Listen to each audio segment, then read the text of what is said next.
Welcome to the Hard Won Wisdon podcast with best-selling author Fawn Germer and corporate innovator Michelle Brigman. Come here weekly for career and life-changing conversations with some of today's most influential thought leaders, senior executives, and trailblazers who will share their mentoring wisdom. This podcast is brought to you by the Women's Leadership Network. Hi, I'm Fawn Germer. And I'm Michelle Brigman. And this is the Hard Won Wisdon podcast. Hi, everybody. What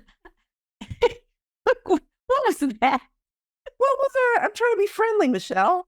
Okay, I'll let you get away. Okay, so rapport. I'm having rapport with our listeners today. I'm so happy you all have tuned in. you threw me off. Well, because I'm like so excited. I'm antsy and excited because of our guest today. So we have Anne Witherspoon. So I've known Anne for a while because she and I played in the same spaces around customer experience in corporate. We've been at conferences. We do all the cool stuff, fun stuff together. She is amazing. She just authored her first book, Unicorn Leadership. So you have to check that out. Super proud of her for that.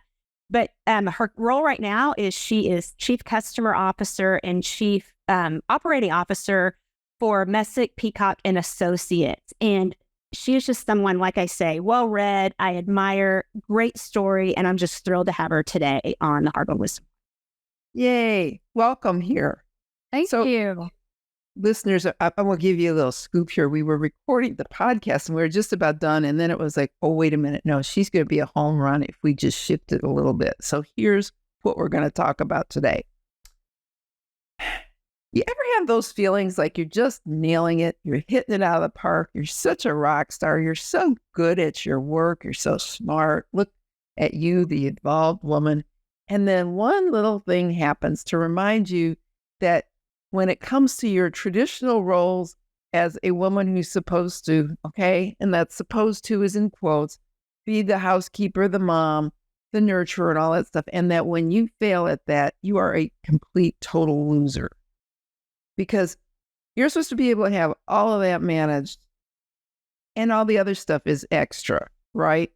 Well, some of us are good at all the other stuff and hit some walls when it comes to the traditional. And Anne was telling this great story, and I really want to go back to that to 18 years ago when you became a mama. And it wasn't your most natural experience, was it? Definitely not. Yes, it was interesting because it actually started out, we were living in the Houston area, so Hurricane Rita was coming. So not only, am I about to give birth for the very first time and I had no idea what I was doing, there was a hurricane, I had to have an emergency C-section, went into shock, then got kicked out of the hospital sooner than I normally would have because they needed the space for people relocating from the coast. So I went home with no electricity, had never changed a diaper before, and immediately began failing at breastfeeding. So it was quite an introduction for me into motherhood. Wait, so they hand you this baby and they say, see ya. Yes, and I thought, wait, you're actually going to you're going to let me take this baby home? Wait, surely someone will intervene and realize, don't give it to that woman. She has no idea what she's doing. But no, they let me take him home. So, and at this point, career-wise, where are you? Have you already, started to do very well and become a success? So you've got your chops there, right? Yes. So career-wise, I had a fantastic career. I had been married for 10 years. We were both thriving in our career. It was fantastic. I loved to work. I loved my career. But I had decided that I was going to quit my job and be a stay-at-home mom. And so that was my introduction into motherhood and then stay-at-home mom scenario. I can't even imagine. So you're staring at this baby and it's like, in the dark. Pretty your simply was in the dark. Yes. And so that kicked it off. But from that point on, I began to feel like a major failure because I wasn't succeeding at breastfeeding. I didn't know what I was doing. I did figure out the diaper changing thing. That is one thing that I picked up right away. But my baby was crying and crying and crying, and I was walking and rocking and singing, and nothing was working. And I thought feeding him. But then we went to a checkup, and I had a woman doctor listen to me and listen to him and check everything out and say, hold on, I'll be right back. And she went, she prepared some formula, handed me the bottle. He sucked it down, and she said, he's just hungry. You just need to supplement and feed him formula, and you'll both be so much better off. And again, I thought, failing, how did I not know? And not only how did I not know, but, it just confirmed and validated that I was a failure as a mother because I could not breastfeed. And we've all seen the articles. Your baby will be smarter, healthier, have higher test scores if you breastfeed. And I thought, well, that's it. We're both, now on the path to long-term failure. Michelle, isn't that interesting that, you get somebody who's like so stable, so secure at what they're doing, and that these little things that we are supposed to know can just blow everything. Like here's this, I listened to that story about the formula. And of course, we know I never had children, and it was probably a good thing that I didn't, but that I would have been like, oh, cool. Here's a bottle. Go be quiet, kid. Right. But you're like, oh my gosh, I'm a loser because I need formula. What is that in the psychology of us as women where we have to score 100 on all the traditional roles before anything else counts? Michelle? We're brought up to see and to believe that is our number one role, even though women have made such great progress in professional, careers and government representation and just all the things that women have done, starting companies and just knocking it out of the park. We still have that, but this is what really matters. This is, if you can't do this, then, are you really a good mother, woman, that representative of womanhood? And so that still is ingrained, at least that's my experience, so deeply ingrained that all that career stuff, that's nice and great, and maybe that's a little extra. But what really matters is, can you raise a successful, awesome, thriving child? And can you keep a house in immaculate condition and just host and be an amazing hostess with the mostest, I think. To build on that, absolutely agree, right? Your core beliefs are determined by what you're raised and what you see around you. That influences what you believe about yourself. But it's interesting, though, because we're talking about it in the context of maybe the older generation that we watched and observed. But what I always found that was really difficult to me is whenever I was getting the judgment and the from my peer group. So, I mean, I even remember so both of my kids were born about 5 weeks early. And I remember one of my friends saying to me, because they were due in July, they were born in June, I'm in Texas, hot. And I remember she says, I don't even know if you can actually count yourself as being pregnant, Michelle, if you didn't carry it full term. And while it was just kind of a joke, it was this like, oh, well, that doesn't really count because you didn't have that suffering that comes at the end, especially in a Texas summer. But you go back to even stories about like PTA, like as a working mom, you feel pressure to, hey, well, are you volunteering? Are you doing the room mom? Are you showing up there? Which I have a whole story about. But it's like if you're not doing those things, or if you bring at that time you could bring homemade stuff to school. Now you can, everything has to be store-bought. But back then, if you would have brought the store-bought stuff, oh, that's that working mom. She doesn't care enough about her kids to go to the trouble of actually making something homemade. I mean, those are our peers. So you weren't getting support. Yes. We've got to teach our daughters about that, because I do remember one bake sale when I was in high school, and I went there and I brought store-bought stuff because that's what my mom gave me.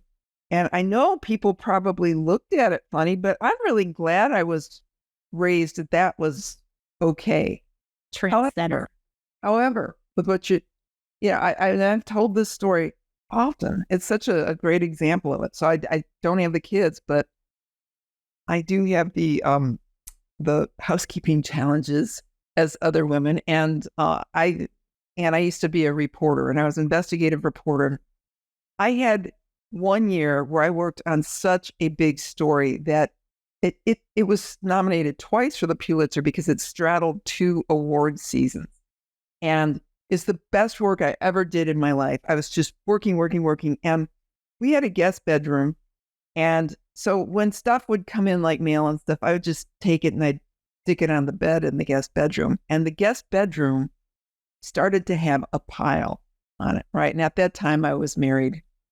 And the pile was getting bigger and bigger. And then one day, everybody met on a Friday night for dinner. We were going to go out for Vietnamese food, but beforehand, they stopped at my house for drinks. And my now ex-husband, who I ridicule for this, but still love the guy, he's a sweetheart, he says to everybody, he's like, hey, look at this. And he opened the door to the room, okay? Michelle, and some of my, I know I've told this story before. It's like, I had the greatest success of my life, but I had failed in my core duty as a woman to keep everything organized and together and clean and all of that stuff. Yes. Now, I think that I've made peace with that, and I've just decided I'm not going to care about that. But I wonder, are we able to make conscious decisions to say, I'm not going to play by those old rules. I'm doing my best as a mom. This may not be natural for me. So, I have a friend, really good reporter, and she's the last person you expected to have children, much less twins.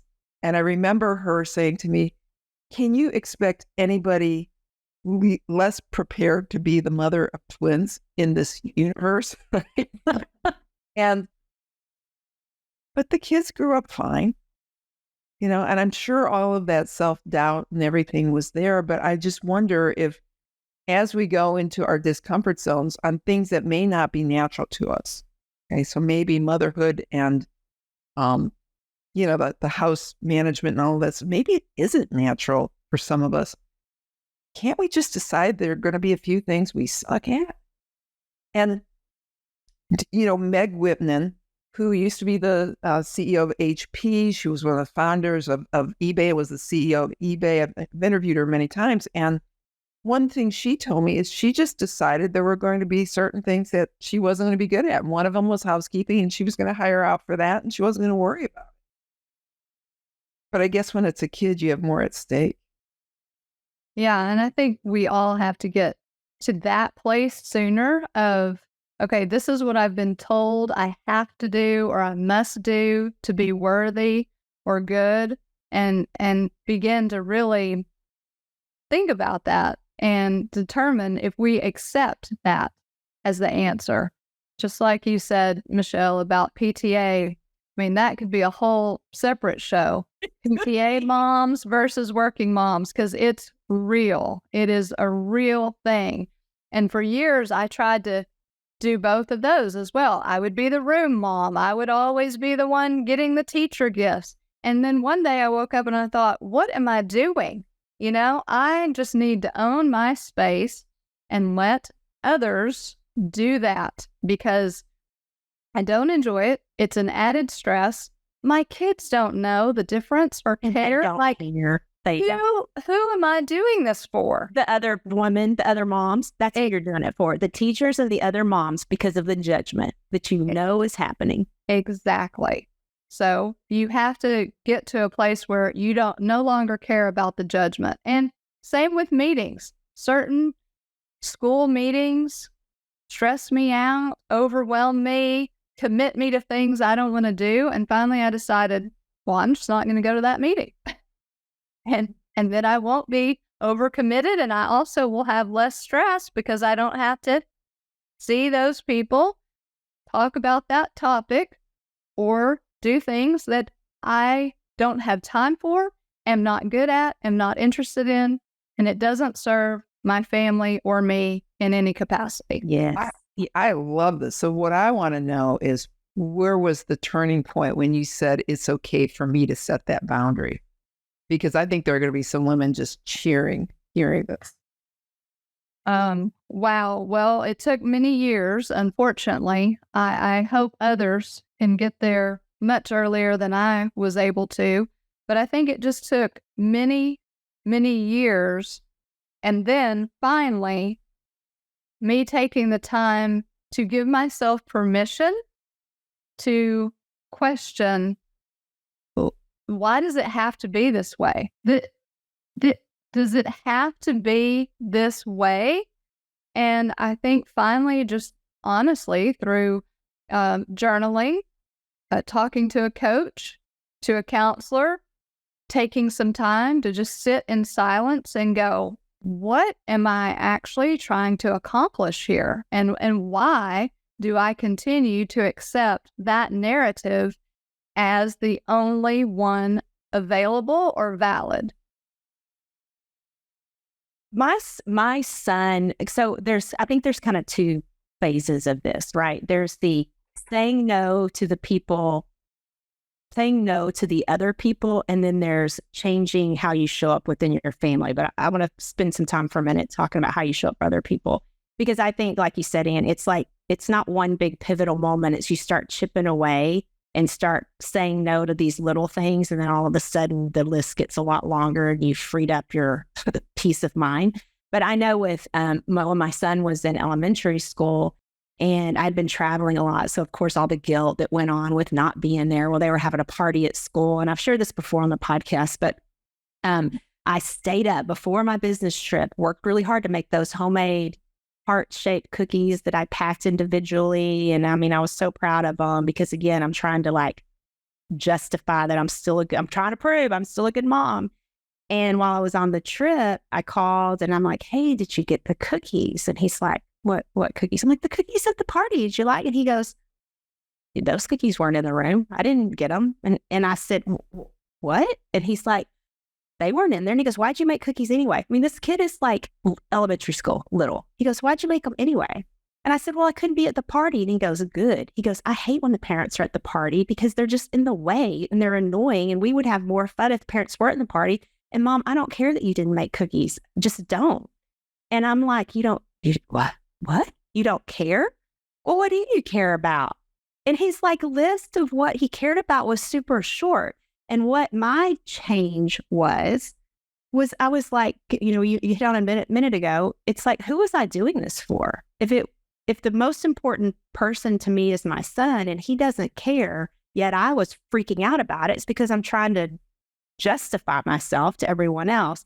But my behavior change was, if I were on a trip, if something was going on, I would just ask, what do you want me to do? Do you want me there? Do you not want me there? And there was a lot of stuff. They're like, I don't want you at that. I don't want you at field day. I don't want you. Don't be the chaperone parent for that event.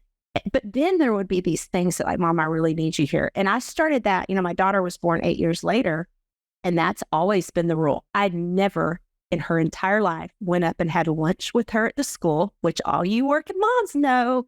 You're supposed to go have lunch at school with your kid and bring the Chick-fil-A or whatever, and they think they're cool. No, I didn't do any of that stuff because she's like, I'd rather sit with my friends than you.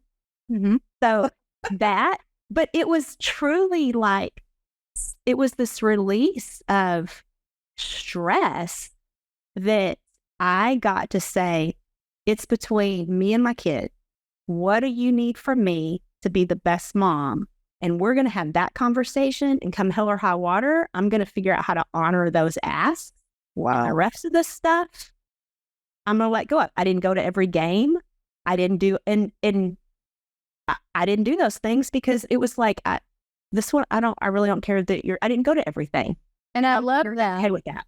Because you're treating, to, talk a little corporate speak, you're treating your kids as the stakeholders, which they are in this, That's right?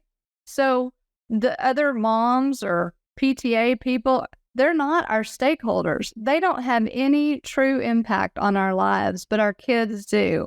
And the whole reason we're moms is to take care of them and help them be successful. So I love that you just straight up ask them, what do you need?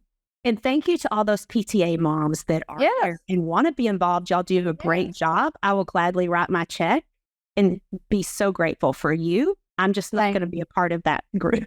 Same. Well, I want to throw another thing into this because, having been a reporter and finding out that there were a lot of stay-at-home moms resenting, and I got to figure out how to say this properly, how they are portrayed because they make that choice.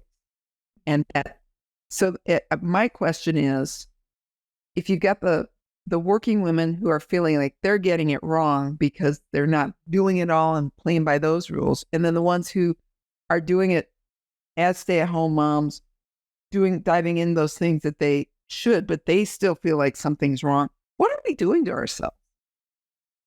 I wonder how many of them, because it's funny, I assure you, and I'm going to bet you're going to agree with me on this.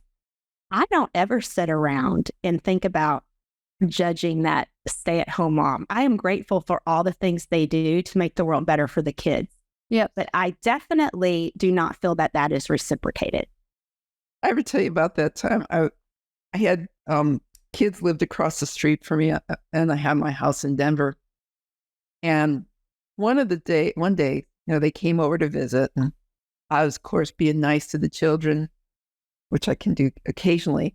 But the one kid looks at me and she goes, "You're kooky." And I said, "Really?" And she goes, "You're a kook."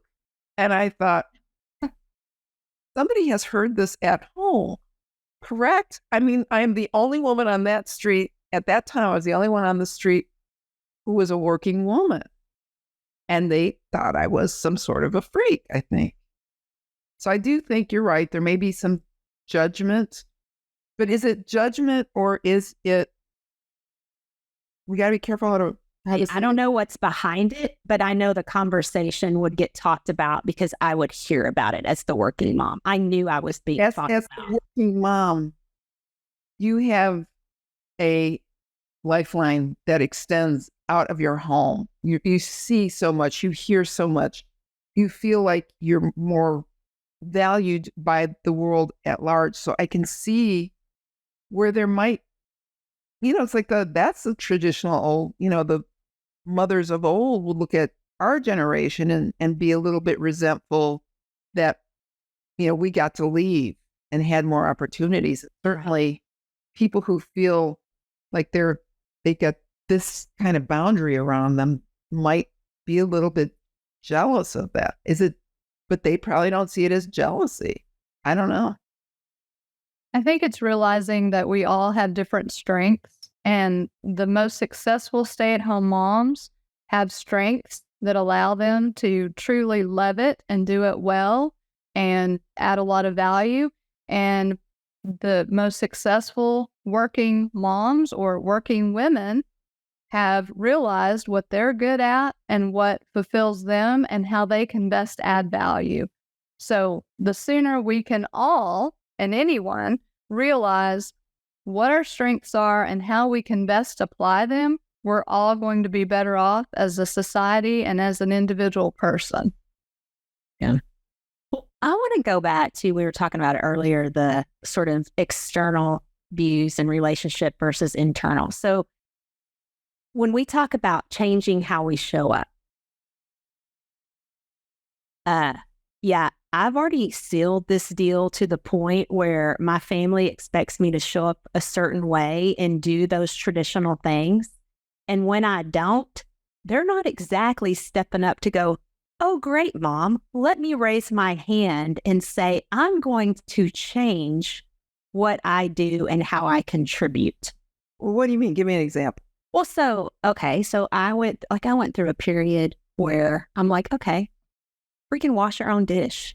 Like, put your own dang dish in the dishwasher. Take it from the table and put it in the sink, wash it and put it in the dishwasher. This is a discussion, an executive decision.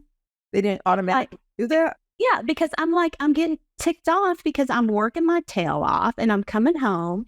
And now I'm like, I've said it before. It's like I'm in the office. I am strong and I've got my boundaries and I know what I'm doing. And it's like the door opens into my home and I am like the lowest person on the totem pole. And I'm everybody's bitch. I am the laundry, I'm doing the laundry. I'm the cook. I'm the taxi. I'm all those things. And I'm pissed about it. Like I want to do it because there's part of me that service is my love language, but I'm freaking exhausted. So I would like a little help now. My family's old enough. Hey, everybody, we're going to make a shift here. This is what I expect. This is what I'm going to do. So I might I'm not washing anybody's dishes but mine. Well, don't think that sink didn't get to the point where the dishes are now on the side of the sink. So there comes a point where it's like, I can't live like that. So I give in. Y'all can all judge me and say, well, you shouldn't have done that because they know you have a limit and they'll test you on it. But I don't want to live like my space is sacred to me. If my space is messy, I feel stressed out. So I can't deal with that. So it's like I've cried, I've yelled, I've done all the things, I've withheld you can't do X until you do your chores or whatever. But ultimately, then I'm like the naggy mom, riding them all the time to get it done. So that's the reality of, while we're talking about it, I'm not going to lie, I haven't figured this out well in my own home. I still do all the stuff. Oh my God, are you kidding me? No, my son is really good. Now if he sees the dishes need to be done, he'll do it. But he's like the exception. I think the easiest place to start with that, because I too, similar story, because our threshold for cleanliness is a lot higher than our children's. I can attest to that. But laundry. Several years ago, I told my kids, I'm not doing your laundry anymore. You're capable, tweens. I'm not doing your laundry. So I gave them a lesson. I supported them. I always make sure we have the laundry supplies, but I don't do their laundry. And therefore, it's really no impact to me. If their clothes aren't clean, well, I don't really care. If they want to run out of clothes, that's their problem. And so that was a place to start for me to begin unwinding myself from the gold standard. Let's be honest. We have high standards in all areas of our lives. And that was one area that I felt like it didn't cause me greater anxiety to not do it than to do it. I don't know. And so at what point did they start doing their laundry? Oh my goodness. Tween years. So probably. You said you're going to do your laundry now, and you say it on Tuesday. On Wednesday, are they doing their laundry, or did it take some time for them? Oh, no. We actually went through a life skills training where I taught them everything, and I said, you now know how to do it. This is so funny. Skills training. It's like we're doing a boot camp. Yes, we did. And so we had a board, and they learned how to, unload and load the dishwasher. They learned laundry. They learned vacuuming. At one point, my son, he was vacuuming and he was kind of grumpy about it. And he said, why do I have to do this? And I said, because one day you will leave this house and you won't have a house cleaner and you will need to know how to clean your house. And he said, well, I also won't have a vacuum cleaner. I was like, that's your choice. But today, when you live in my house, you're going to learn how to clean a house. So I'm like you. The commons for me, I'm really particular about the common spaces, but I don't get on them about their room, and it's a disaster. And I don't worry about when was the last time you washed your sheets. I stay out of it. I'm like, that's your space. If that's how you want to live, whatever. But when it comes to the common areas, that's where I get really like. All right, I got a good question here, because you both are good corporate leaders, and Anne, you've written a book about leadership, and Michelle, your whole world is leadership in teams, and we know that the worst thing a leader can say is because I said so.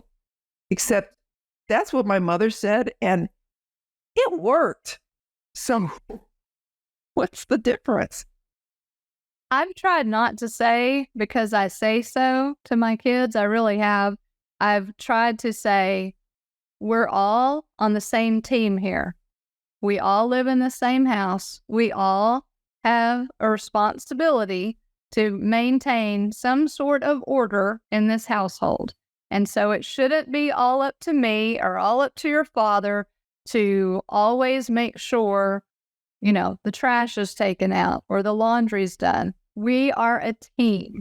And everybody, when you're part of a team, you play a role. I don't give my kids allowance for that concept as well. I'm like, why am I paying you to do something that ultimately helps yourself and the team that you're on? Okay, but that makes sense, right? But I am asking, did something change, or was because I said so an effective leadership strategy in the past? I want to know, because let me tell you, Michelle, I don't know how bad your kids' rooms are, okay?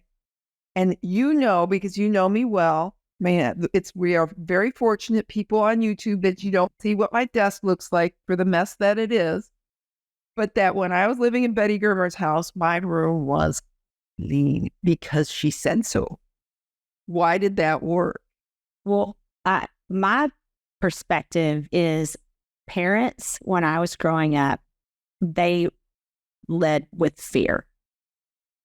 And I don't know many of my friends who lead with fear. You would get your ass spanked, hit, it was severe. It was fear-based. It was fear-based. But I also, as a kid, like my room was immaculate because I chose that it was. I had a different standard then. But we don't parent that way anymore. But I want to know why. It's like, did something change in the kids to where they wouldn't respond to it? Because I think it's us doing something different than what we didn't appreciate how we were raised. I can think of things that my mother did to show me a path, whether it's on, how I was going to conduct myself in public, whether I was going to drink this X, Y, Z, boom, boom, boom. These are the rules.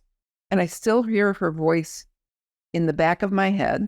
And maybe that wasn't the way that people would say is effective leadership now, except I think that all of my best traits came from my mother laying that out. So why doesn't that work? I think too, just especially for the girls, I'm speaking for myself. I can't speak for anybody else. I want so much for her to have her voice and have boundaries and know where they are and feel comfortable honoring those. And I didn't, but it also has backfired on me. In fact, we were laughing about this last night. She's like, well, now whenever you talk about how I do or don't do things I don't want to do, you realize that you taught me that, Mom. And it works in a lot of good ways too, but sometimes I realize it annoys you. So I think it's just a matter of us trying to, you try to figure out what went wrong with the way I was raised and what do I want to do different. It's not like we have a playbook that teaches us, well, this is guaranteed to work. Yeah, I'd probably do some stuff different now. I might do the because I said so. Those words just haven't come out of my mouth as a parent. Although I do like Anne's, this is how the team works. It's pretty well thought out. And I certainly love the visual of the boot camp. Line up. But, isn't that interesting how you start from that point? They hand you a baby and you've never changed a diaper and you have to figure it out. And now you're just like, this is how we're playing. This is what we're doing. And your confidence. So where did you get that turning point where it's like, no, I'm in charge now. I'm okay. This is how we're doing it. Well, I think a lot of learning, trial by error, experience, but also reading. I do read a lot. I'm very curious. I am a learner. And at some point, my husband said, you sure read a lot of business books, but you've never read any like child rearing or family focused books that I'm aware of. Why is that? And I said, oh, well, I don't know. It never crossed my mind.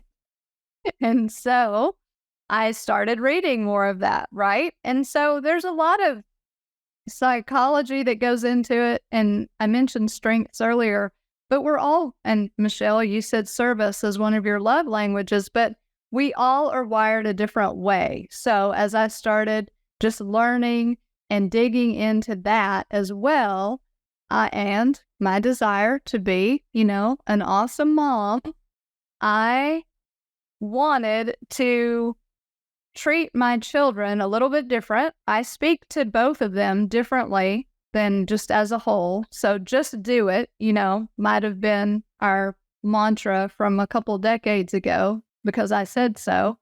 But now it's more understanding what an individual, whether it's a child or someone at work, is going to respond to because of how they're wired. And I do think that I've had success in that as a mother, not just from a corporate professional, but as a mother, because I am seeing them as an individual with individual strengths, needs, traits, and communication styles.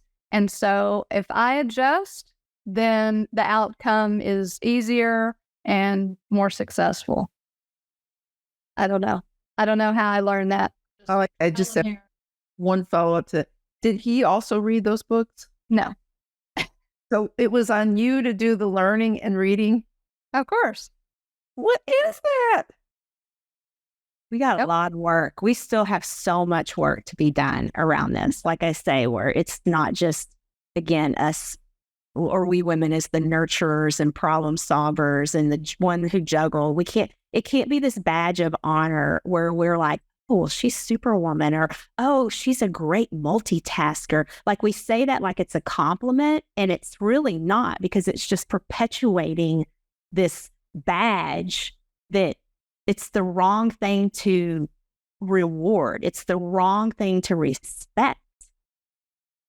Well, and we have to learn to respect our thresholds. In corporate America, I think we talk a lot about boundaries, but in a household, I think it's more about thresholds. Like my threshold for cleanliness and dirty dishes is going to be different than someone else's, right? And true story, I once was in between house cleaners. Like I said, I'm super grateful. I've had a house cleaner that comes in either every other week or once a week, depending on, since I've had a child. I'm very, very grateful for that. But I had a period where one quit, the other one hadn't yet started, so we probably hadn't had professional cleaning in, 3 weeks, let's say. And I mean, it's not like we live in a pigsty. In fact, I'll go around and tell my children we're not going to live in a pigsty, right? We do have a certain threshold. But I had a friend come over, and Michelle, this ties into what you said earlier about friend and judgment and comments. And so she sat at my table and she had on black pants, sat in a chair. Well, I had not taken the time to, do the pet hair cleaning of the chairs, and no one else had in about 3 weeks. Do something about that. And she got up and she was like, I've got hair all over my pants. And I said, oh, I'm so sorry, in between house cleaners, so sorry. And she said, well, I can't believe you haven't taken care of this. Yeah. And I was like, oh, well, haven't, don't care, not going to, moving on. So it's real. Oh. I'm telling you, our peer group is the worst on this, and we have got to change it. I will say, Anne, so you were talking about there's so much like corporate, there's so many tools and tricks that I've learned in corporate that some work really well at home, some not so much, some I experiment with. I actually got to the point, Fawn loved this because I actually at one point put my daughter on a performance improvement plan. I literally was at my wit's end because I was like, I can't strangle her. So I'm going to write up a performance improvement plan. And it was, I had so many mixed feelings with it. However, it worked. And it was funny because one of the things is every day we would have to go through the actions for the day. And I had made little check boxes. And she was like, Mom, I kind of like these checks. I kind of like doing that at the end of the day, like the sense of accomplishment. So it even triggered her to manage her time a little differently. But so what desperate times call for desperate measures is all I'm saying. Right. I mean, I love this. I think we are not going to solve these problems today on a podcast, but I love that we have raised these questions. Mm-hmm. I think you've given so much validation to so many of our listeners for what they are experiencing. And it was just a pleasure having you here. Yeah. Just thank you. I enjoy your story. I enjoy you. I wish you the best of luck with your book, Unicorn Leadership. And thank you so much for being here with us. It was so fun, Anne. Thank you. It was great. Thanks, Anne. Are doing great things. So thank you so much. Thank you for joining the Hard Won Wisdom podcast with best-selling author Fawn Germer and corporate innovator Michelle Brigman. Join us weekly for career and life-changing conversations with some of today's most influential thought leaders, senior executives, and trailblazers who will share their mentoring wisdom. This podcast is brought to you by the Women's Leadership Network. Visit hardwonwisdom.com for more on this podcast and for links to Fawn and Michelle's web pages and social media. Also, be sure to rate, subscribe, and review wherever you listen to your podcasts. We really appreciate that effort, and we'll see you next week.